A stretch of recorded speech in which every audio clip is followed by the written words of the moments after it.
తెలుగు తల్లి అందరికీ వందనాలు. 10వ తరగతి విద్యార్థులకు 2026-27 విద్యా సంవత్సరానికి సంబంధించి పాఠశాల విద్యాశాఖ విడుదల చేసిన ప్రశ్నపత్రాలు బ్లూ ప్రింట్ ఆధారంగా ప్రథమ భాష తెలుగు ప్రశ్నపత్రంలో మార్పులు చేర్పులు, భారత్వ పట్టిక, ప్రశ్నానురూప విశ్లేషణ ఒకసారి పరిశీలిద్దాం. ముఖ్యంగా ఈ విద్యా సంవత్సరం నుండి ప్రతిపదార్థం పరిచయం చేయడం జరిగింది. అలాగే కొన్ని ప్రశ్నలలో చిన్న చిన్న మార్పు చేర్పులతో ప్రశ్నలు చేర్చబడ్డాయి. ఇక విద్యా సామర్థ్యాలు భారత్వ పట్టికను పరిశీలించినట్లయితే అవగాహన, సున్నితత్వం, సృజనాత్మకత 3 విద్యా సామర్థ్యాలను మనకు కేటాయించడం జరిగింది. ఇందులో అవగాహనకు 60 మార్కులు, సున్నితత్వం 20 మార్కులు, సృజనాత్మకత 20 మార్కులకు కేటాయించబడ్డాయి. అలాగే పాఠ్య భారత్వ పట్టిక, విషయరూప భారత్వ పట్టికను పరిశీలించినట్లయితే పాఠ్యాంశాల వారీగా పద్య భాగం నుండి 20 మార్కులు, గద్య భాగం నుండి 20 మార్కులు, ఉపవాచకం రామాయణం నుండి 20 మార్కులు, పద్య గద్య పాఠ్యాంశాల నుండి ఒక సృజనాత్మకత ప్రశ్న 8 మార్కులకు, అలాగే ఎప్పటిలాగే భాషాంశాలు 32 మార్కులకు గాను మొత్తం 100 మార్కులకు పాఠ్య భారత్వ పట్టికను సూచించడం కూడా జరిగింది. అలాగే ప్రశ్నానురూప భారత్వ పట్టికను పరిశీలించినట్లయితే మనకు 8 మార్కుల ప్రశ్నలు 7 ఉంటాయి. వ్యాసరూప ప్రశ్నలు ఇవి. మొత్తం 56 మార్కులకు వ్యాసరూప ప్రశ్నలు కేటాయించడం జరిగింది. అలాగే 4 మార్కుల ప్రశ్నలు 3 ఉంటాయి. ఇవి లఘు సమాధాన ప్రశ్నలు. మొత్తం 12 మార్కులకు కేటాయించడం జరిగింది. అలాగే అతి లఘు ప్రశ్నలు 2 మార్కులకు సంబంధించి 9 ప్రశ్నలు ఉంటాయి. 18 మార్కులకు కేటాయించడం జరిగింది. అలాగే లక్ష్యాత్మక ప్రశ్నలు అయినటువంటి 1 మార్కు ప్రశ్నలు 14 ఉంటాయి. 14 మార్కులకు కేటాయించడం కూడా జరిగింది. ఇంకా పరీక్ష పథకం పరిశీలించినట్లయితే అవగాహనకు సంబంధించి 60 మార్కులలో పద్య భాగం నుండి వ్యాసరూప ప్రశ్న 8 మార్కులది ఒక పద్యం మనకు ఇచ్చే అవకాశం ఉంటుంది. దానికి ప్రతిపదార్థం రాయాలి. అలాగే లఘు ప్రశ్న ఒకటి పద్య భాగం నుండి కవి పరిచయం ఇచ్చేటువంటి అవకాశం ఉంటుంది, 4 మార్కులు. అలాగే గద్య భాగం నుండి 8 మార్కులు వ్యాసరూప ప్రశ్న, 4 మార్కులు నేపథ్యం కానీ ప్రక్రియ కానీ ఇచ్చే అవకాశం. అలాగే ఉపవాచకం రామాయణం నుండి 8 మార్కుల ప్రశ్న ఒకటి, 4 మార్కుల ప్రశ్న పాత్ర స్వభావం ఇచ్చే అవకాశాలు ఉంటాయి.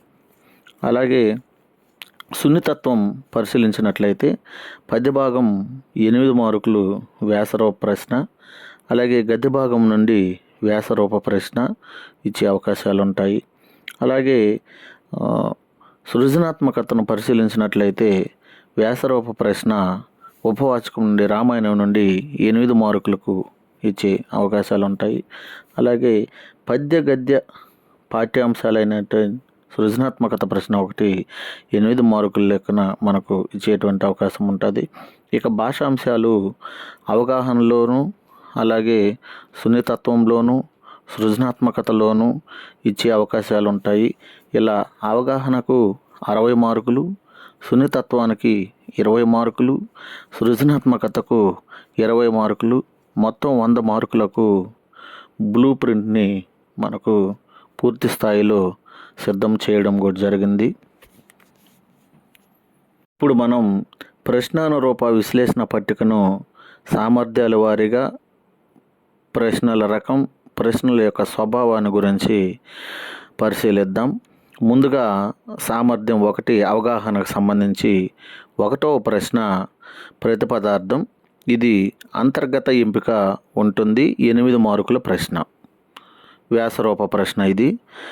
ఇది పద్య భాగ పాఠ్యాంశాలలో ఉన్నటువంటి పువ్వు గుర్తుగల పద్యాలు మాత్రమే ఇవ్వాలి. అందులో శతక మాధుర్యం పాఠం నుండి ఒక పద్యం ఖచ్చితంగా ఇవ్వాలి.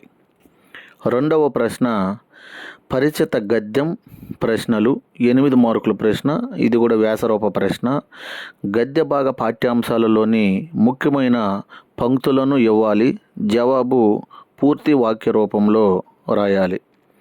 మూడవ ప్రశ్న ఉపవాచకం కాండముల గురించి రాయడం.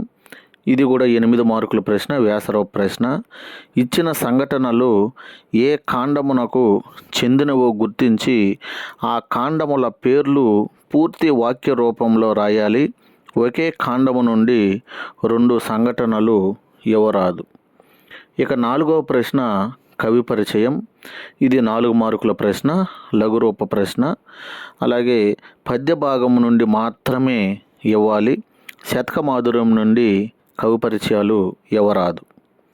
5వ ప్రశ్న ప్రక్రియ కానీ లేదా నేపథ్యం. ఇది కూడా 4 మార్కుల ప్రశ్న, లఘురూపకం.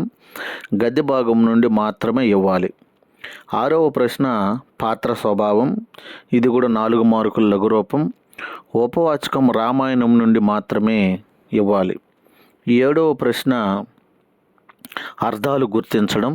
ఇది అతి లఘురూప ప్రశ్నలు. పద విజ్ఞానంలోని మాత్రమే ఇవ్వాలి. 8వ ప్రశ్న పర్యాయ పదాలు. ఇవి కూడా అతి లఘురూప ప్రశ్నలు. పాఠ్యాంశం చివర పద విజ్ఞానంలో మాత్రమే ఇవ్వాలి. 9వ ప్రశ్న ప్రకృతి వికృతులు. వికృతి పదానికి ప్రకృతి గుర్తించడం, ప్రకృతి పదానికి వికృతి గుర్తించడం. ఇది కూడా అతి లఘురూప ప్రశ్న. పాఠ్యాంశం చివర పద విజ్ఞానంలోని మాత్రమే ఇవ్వాలి. 10వ ప్రశ్న నానార్థాలు గుర్తించడం. ఇది కూడా అతి లఘురూప ప్రశ్నలు. పాఠ్యాంశం చివర పద విజ్ఞానంలోని మాత్రమే ఇవ్వాలి.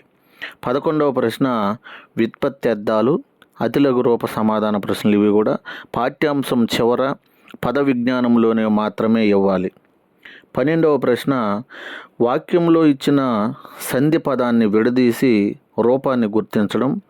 ఇది లక్ష్యాత్మక 1 మార్కు ప్రశ్నలు.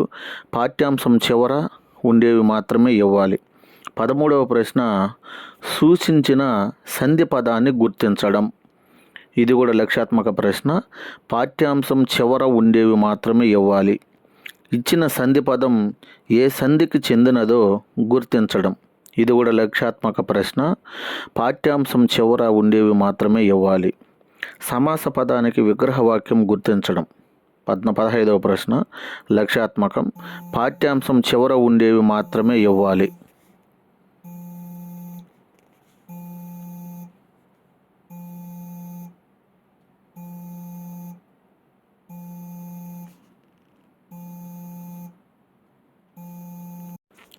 పదహారవ ప్రశ్న ఇచ్చిన సమాస పదం ఏ సమాసానికి చెందినదో గుర్తించడం. ఇది కూడా లక్ష్యాత్మకం 1 మార్కు ప్రశ్న. పాఠ్యాంశం చివర ఉండేవి మాత్రమే ఇవ్వాలి.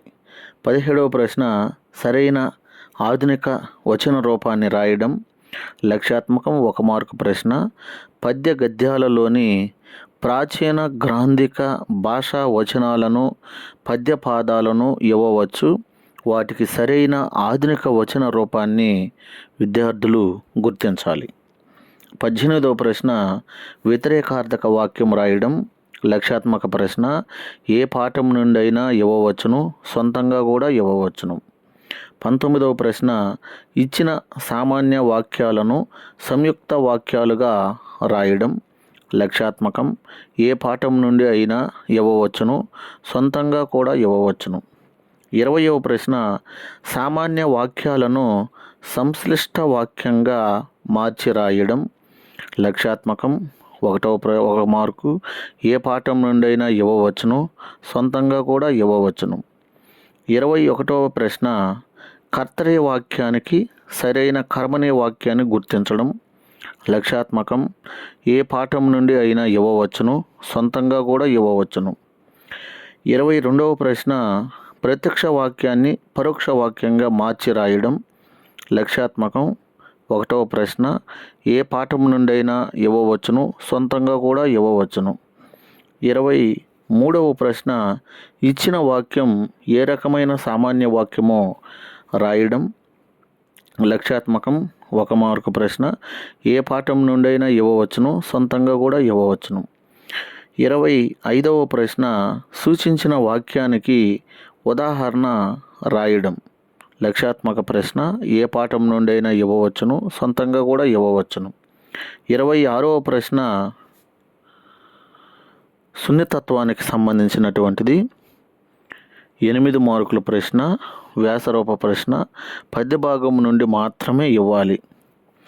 అలాగే 27వ ప్రశ్న విషయాత్మకం, అంతర్గత ఎంపిక ఉంటుంది. ఇది కూడా వ్యాసరూప ప్రశ్న, 8 మార్కులు. గద్య భాగం నుండి మాత్రమే ఇవ్వాలి. 28వ ప్రశ్న అలంకారం, ఏదో గుర్తించి లక్షణం రాయడం. ఇది కూడా అతిలఘు 2 మార్కుల ప్రశ్న. పాఠ్యాంశాలలోని వ్యాకరణాంశాల యందు పేర్కొన్న ముఖ్యమైన అలంకారం నుండి ఇవ్వాలి. అలంకారం ఏదో గుర్తించి లక్షణం రాయాలి. 29వ ప్రశ్న పద్యపాదానికి గురు లఘువులు గుర్తించి ఘన విభజన చేసి పద్యం పేరు రాయడం. అతిలఘు రూపం 2 మార్కులకు సంబంధించింది. ఉత్పలమాల, చంపకమాల, మత్తేబం, శార్దూలం పద్యపాదాలను ఇవ్వాలి. పాఠ్యపుస్తకంలోని చుక్క గుర్తుగల పద్యాల నుండి ఇవ్వాలి. అలాగే 3వ సామర్థ్యం సృజనాత్మకత, 30వ ప్రశ్న. ఇది అంతర్గత ఎంపిక సృజనాత్మకత ప్రశ్న ఉంటుంది. వ్యాసరూప ప్రశ్న 8 మార్కులు. పద్య భాగం నుండి 1 ఇవ్వాలి, గద్య భాగం నుండి 1 ఇవ్వాలి. 2 ప్రశ్నలు ఒకే భాగం నుండి ఇవ్వరాదు. ఇందులో ముఖ్యంగా లేఖ, సంభాషణ, ప్రకటన, ఇంటర్వ్యూ, అభినందన పత్రం, కరపత్రం, వర్ణన, నినాదాలు మొదలైనవి ఇవ్వవచ్చు. 31వ ప్రశ్న 8 మార్కుల ప్రశ్న, విషయాత్మకం. ఇది కూడా అంతర్గత ఎంపిక ఉంటుంది. వ్యాసరూప ప్రశ్న. ఉపవాచకంలోని ఏ కాండము నుండి అయినా ఇవ్వవచ్చును. ఒకే కాండము నుండి 2 ప్రశ్నలు ఇవ్వరాదు. 32వ ప్రశ్న వాక్యంలోని జాతీయాన్ని గుర్తించి విడిగా రాయడం. అతిలఘు రూపం 2 మార్కులు. పాఠ్యాంశంలోని మాత్రమే ఇవ్వాలి. అలాగే చివరి 33వ ప్రశ్న ఇచ్చిన జాతీయానికి అర్థం, సందర్భం రాయడం. అర్థ సందర్భం. అతిలఘు రూపం 2 మార్కుల ప్రశ్న. ఉపవాచకంలోనివి మాత్రమే ఇవ్వాలి. ఇది మనకు పాఠశాల విద్యాశాఖ విడుదల చేసినటువంటి బ్లూ ప్రింటు. దీని ఆధారంగా ప్రశ్నానురూపాన్ని మనం పరిశీలించడం కూడా జరిగింది, విశ్లేషించడం కూడా జరిగింది. అందరికీ విజయోస్తు. ధన్యవాదాలు.